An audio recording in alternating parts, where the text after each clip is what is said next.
Hey everybody, welcome back to the show. In case nobody told you today, fuck ICE. More than 40 people have died in dealing with ICE. The United States is now on the Human Rights Watch list for the first time. So there's that. But the sad thing is all the people that are killed by ICE, the news only seems to focus on the white ones, like the other people don't matter. They were people. They had families, friends, kids, parents, and they're gone. For why?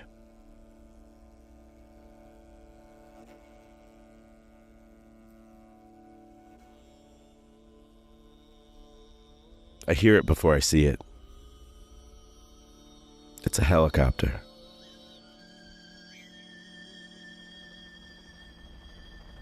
Then the sound comes in layers.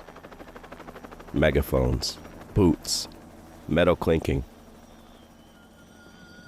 And somewhere behind all of that, the rot of official language. Tactical response. Contain the threat. Execute the warrants. Warrants. That's the word they use right before the city turns into a war zone. And then the sky starts shaking. A helicopter. It's not a news helicopter, and it's damn sure not a medical helicopter. It's a fucking Predator. The kind of machine that doesn't hover unless somebody already gave the order. And deep in my guts, I realize something most Americans don't ever have to realize. They're not coming to arrest people.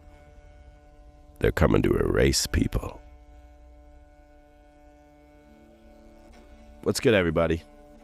This is Time Machine Diaries, and I'm Cullen, your designated time travel witness for the parts of history they forget to teach in school because it makes the country look exactly like what it was. I'm going to say one of the most insane sentences I've ever said. In 1985, a U.S. city dropped a bomb on a residential neighborhood in fucking Philadelphia. And the craziest part, this isn't conspiracy, this isn't folklore, and this isn't internet exaggeration. This is a documented fact. And it happened in our parents' lifetime. I was a year old when it happened. So let's talk about MOVE. Let's talk about Osage Avenue. Let's talk about what the government does when black people refuse to perform acceptable suffering. Because the MOVE bombing wasn't just an attack on a group. It was a message. And the message was, if you won't behave, we'll burn the whole fucking block down. Before we go any further, I need to do something history never does. I need to tell you what MOVE actually was, and not the cartoon version. Because the official story always does this trick. They take a group of human beings with actual beliefs and actual grievances, and they reduce them into a single word. Extremists. Terrorists. Dangerous radicals.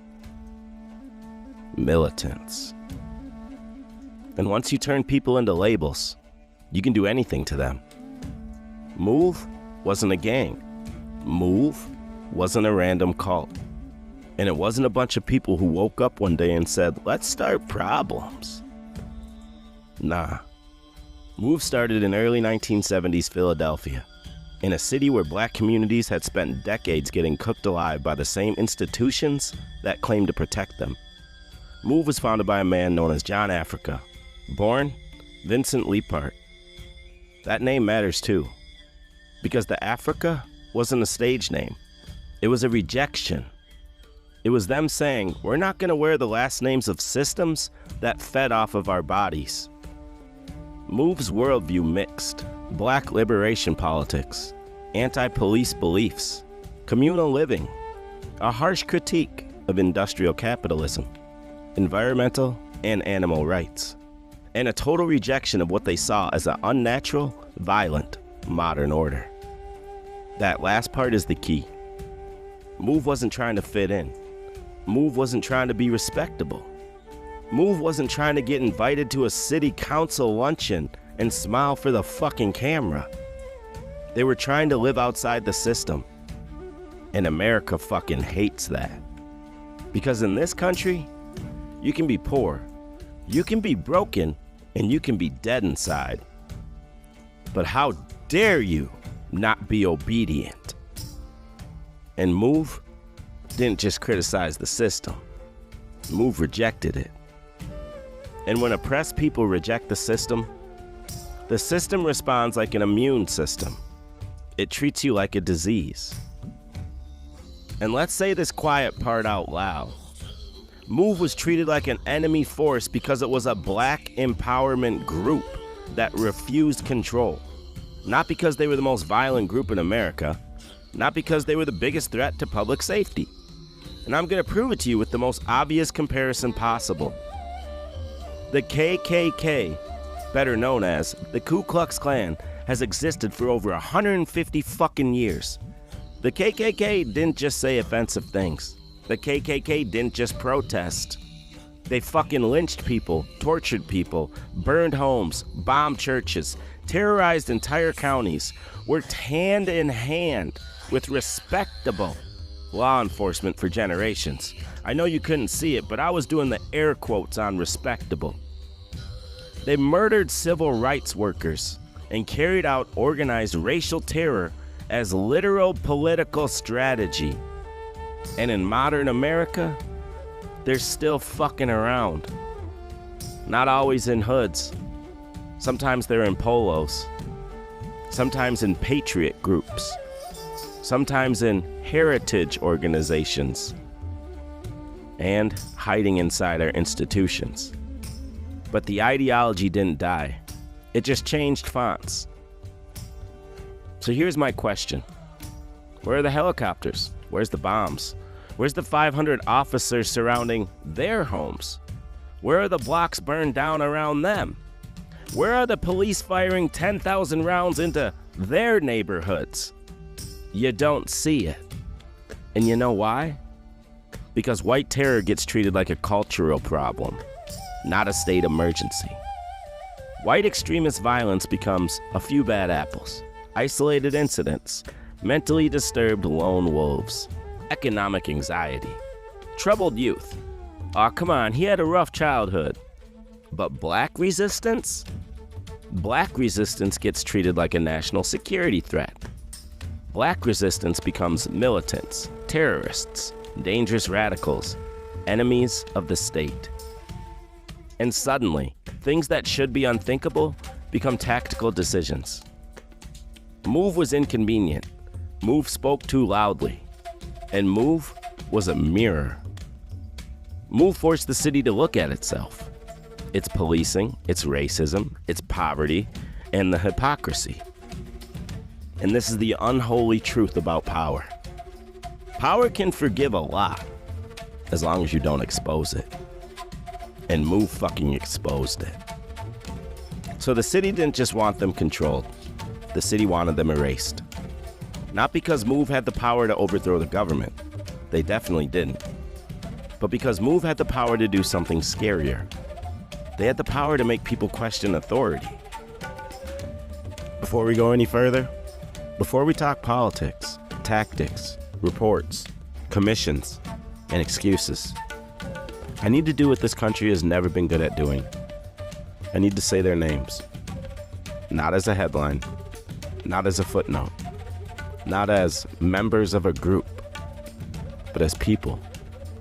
Because history loves to erase people by simplifying them. So we're not going to do that here. Today we remember the lives taken on Osage Avenue, May 13th, 1985. These were the dead. John Africa, born Vincent Leaphart, founder, teacher, a man who believed a system built on violence could only be answered with refusal. Frank Africa, born Frank James, a human being, not collateral, Not a target. A life. Conrad, Africa. Born James Conrad Hampton. Another name the smoke tried to steal. CP, Africa. Born Raymond Nathaniel Foster Jr. A full name, a full person, reduced to initials by the same world that didn't want to see him. Teresa, Africa. Born Teresa Marie Brooks. A woman whose name deserved birthdays, not body bags. Rhonda, Africa. Born Rhonda Cheryl Ward. A woman trapped between the state and the fire. And the state chose to erase her. And now the children. The ones this country tries to mention quietly. Because once you say it out loud, the lie breaks apart. These were the children killed in that house. Tree, Africa. Born Patricia Dotson. A child. A kid. She wasn't a threat to anyone. Netta, Africa. Born Zanetta Dotson. A child who should have lived long enough to become a memory maker. Not a memory. Delicia, Africa. Born Delicia Orr. A child whose future was stolen by grown men with uniforms and orders. And Little Phil, Africa. Born Phil Phillips. They called him Little Phil because he was little. And they killed him anyway. Tomasa, Africa. Born Tommaso Lovino. Known to the family as Boo. And I want you to hear that. Boo. That's a nickname from love, from family. That's the kind of name you only get when people hold you close. 11 dead, 6 adults, 5 children. And the neighborhood didn't just lose homes. It lost people who had laughter in them. It lost voices. The government erased futures. And the 2 that survived? And don't get it twisted, survival doesn't mean it was okay. Survival means you have to carry that pain with you for the rest of your life. Ramona, Africa. Known as Ramona Johnson. She lived, and she had to live with what she saw. And the only child survivor. Birdie, Africa. Born Michael Moses Ward. A kid who escaped a burning home and walked into a world that still tried to pretend it never happened.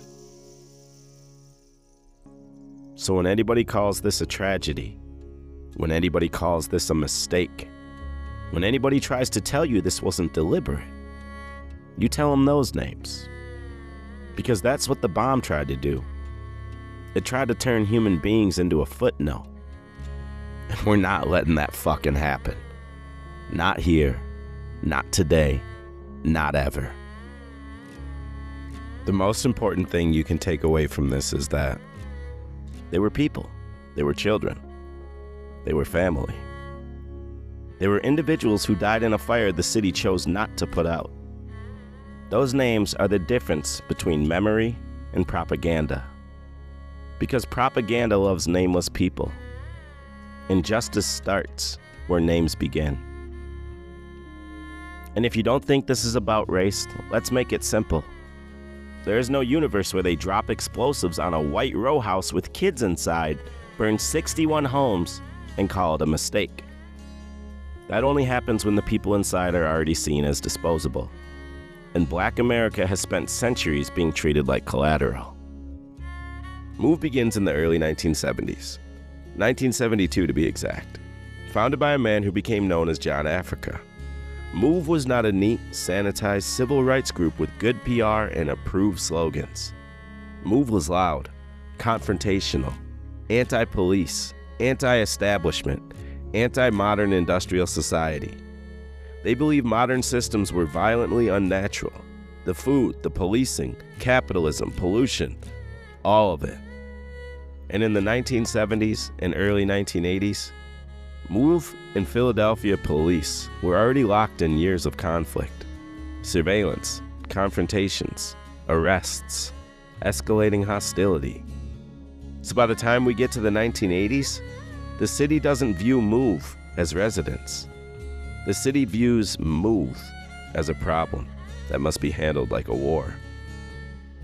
MOVE settles into a row house at 6221 Osage Avenue, a working-class, largely black neighborhood in West Philadelphia. This is important because this wasn't some isolated compound out in the woods. This was a row house in a city block connected wall to wall with other people's homes.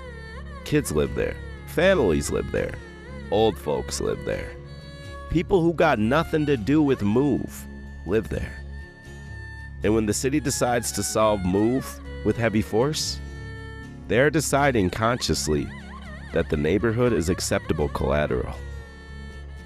May 13th starts with the classic American setup.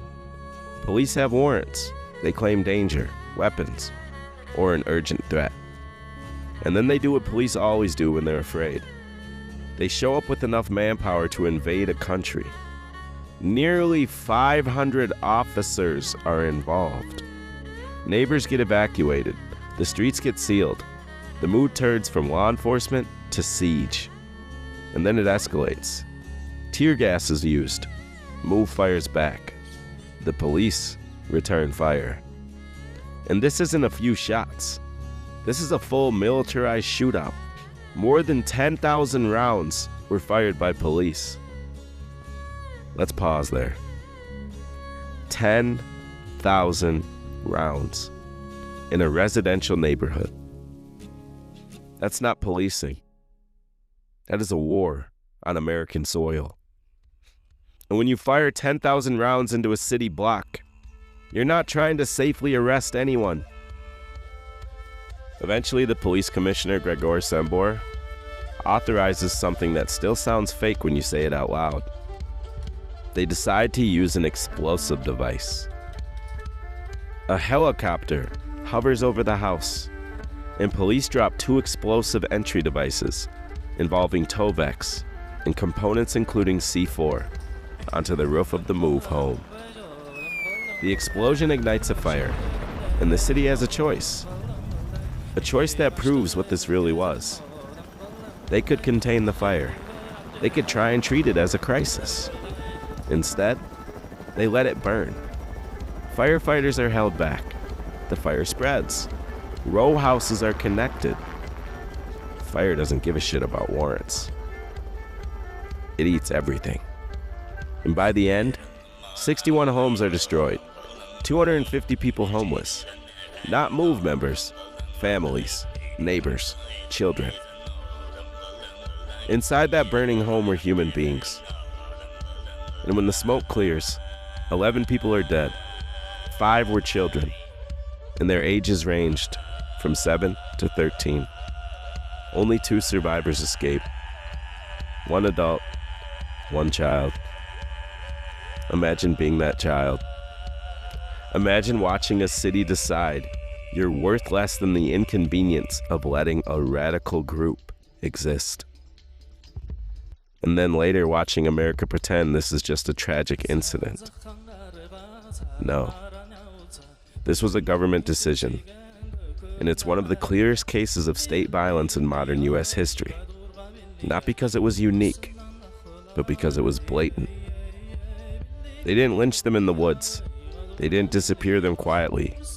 They did it with uniforms, equipment, and official justification. And they did it in daylight.